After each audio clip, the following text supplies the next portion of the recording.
Jennifer Gatero, ladies and gentlemen, she is in the building. How are you? Hey, what's up? How you doing? I'm very fine, and I have to say thank you for being patient with me because I remember there was an interview you're supposed to do. Yeah. Then it was cancelled last minute. Yeah. You were like, "It's okay, I'll be back." I'm like, "You're so big." And let me tell you, I'd come all this way, manze, but I was like, you know what? It's fine. Because you have like all this energy, and you're always like, "Fuck," someone is like, "Sawa, okay, Sawa, I'll come for your show." Thank you so much for creating time to talk to us. I'm super excited for your journey, but where did it actually begin? My journey in film? Yes. Yeah, my journey in film definitely began when I was in high school because that's when I wrote Better Days. And I think when I wrote that again. I wrote Better Days in Form 3. Actually, when my geography teacher was like going on and on and on about her stories, I was just like, So I wrote it when I was in Form 3, and I think that was the beginning of my journey because as soon as I finished high school, I thought to myself, maybe I can, take this to a TV station. And I went to all the TV stations, nearly everywhere. KTN were the guys who called me back. Sisi. You guys are the ones. You guys are the ones. You guys started my career. Yes. Yeah. But you started at 16, 17? Yeah, so like by the time, because I took it after high school, so I was 18 by then. But even when I walked into the office, like Burugu was like, are you over 18? Like, should we be talking to your mother? Yeah, because I had a baby face, so they were like, "There's you still have a baby face. It's not like it's changed." Yeah, so it's like he was like, "Should I be talking to your mother?"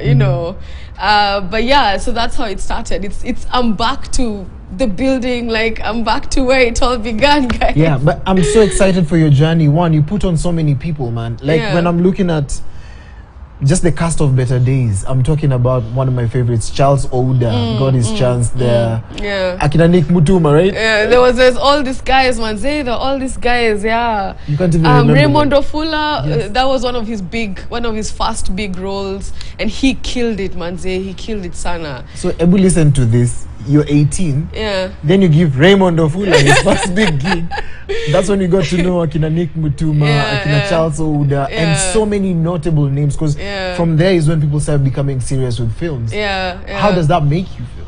Oh no, it was awesome. Of course, you can't take the credit 100%, but you did something for them that they can't actually say that it did not happen for them. Yeah, no, I think it was very exciting, especially because I remember, like, obviously I was really young, and like getting on set, like everyone really loved the script, like the actors really loved the script. So when they'd hear that I'm the script writer, they'd be like, "Oh my God, thank you for giving us such a good script." So that obviously felt really, really good, and it kind of like took me on my path, because before that I was like going to university to do BCom. And I think the opportunity like to get on the set of Better Days and meet all these actors and talk to all these people kind of make me feel like this is what I want to do the rest of my life. I'm not doing BCom. BCom is not happening.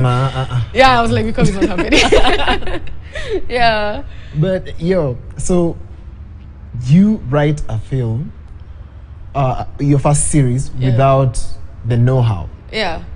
How did you do that? And I'd also like to know, like, soon after, did it change your personality or you just maintained? Because it's not, I know you love working behind the scenes. Yeah. But of course, there's the ego of the game where, I put you on. So if that was me, I'd be like, I put you on, you need to respect me. Like, whatever gig you're doing, you're supposed to call me. Yeah. But how do you stay humble? Because I think the first thing is like when because I did the script and I didn't even know how a script is done. Obviously, I'd not been to school for it. Obviously, I was like 16 when I wrote the script.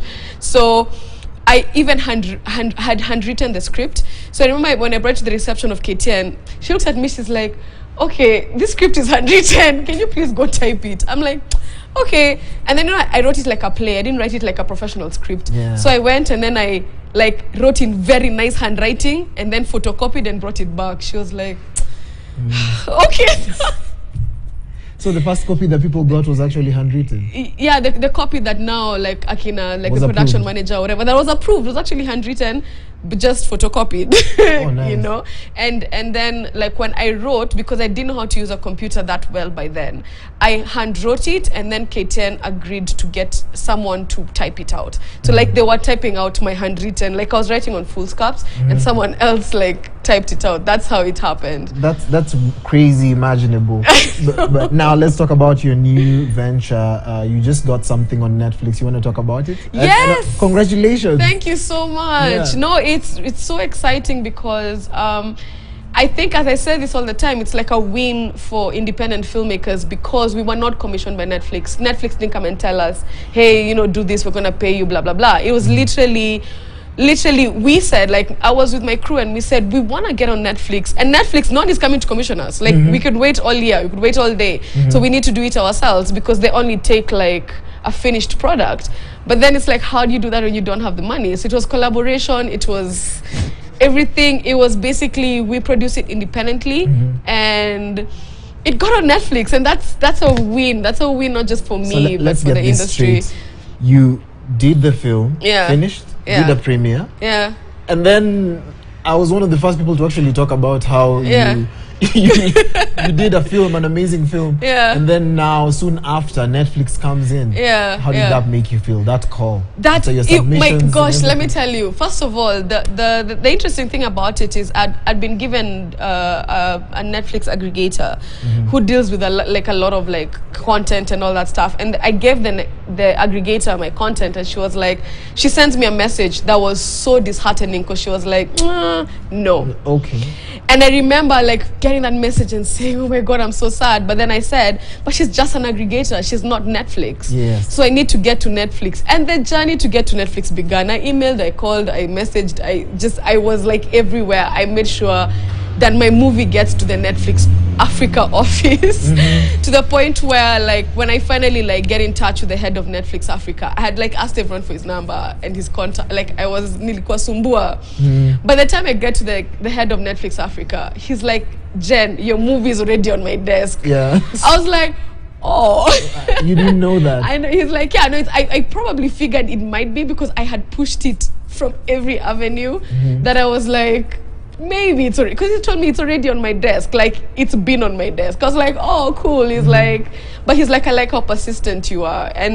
And yeah, when the aggregator said no, I refused that no. I was like, I have to get it on Netflix. What keeps you going? Because I'm one of those people, when you say no, I'm like, okay, boundaries, I'm out. I actually face the other side. I know. And there's so many young people who are watching you right now and they try the first time, second time, and they're done with. Yeah. What makes you have that agility? Because I know that when you give up, the only way that you give up is when you stop trying. It's like the moment you stop trying, that's it. Like I've gotten so many rejections in my life, but I've never taken that rejection as like, yeah, fine, I'm done. Like I take that rejection as like, challenge accepted. Like, So I think like all the young people out there who are like trying to go for something, like don't ever like limit yourself, because at the end of the day, like the universe pays for your hard work. If you hard work, those things that we used to be told, that we used to be like, mom, because like all these lectures you'd be given, you know what I mean? Like if you're consistent and you work hard, it pays off. And it really is that simple. Like there's nothing else I can say. Keep at it, hard work, be consistent. It pays off. And that's just the laws of the universe. I didn't make those laws. They just exist. Alright, so we're going to be talking some more before she gives us her finishing statements.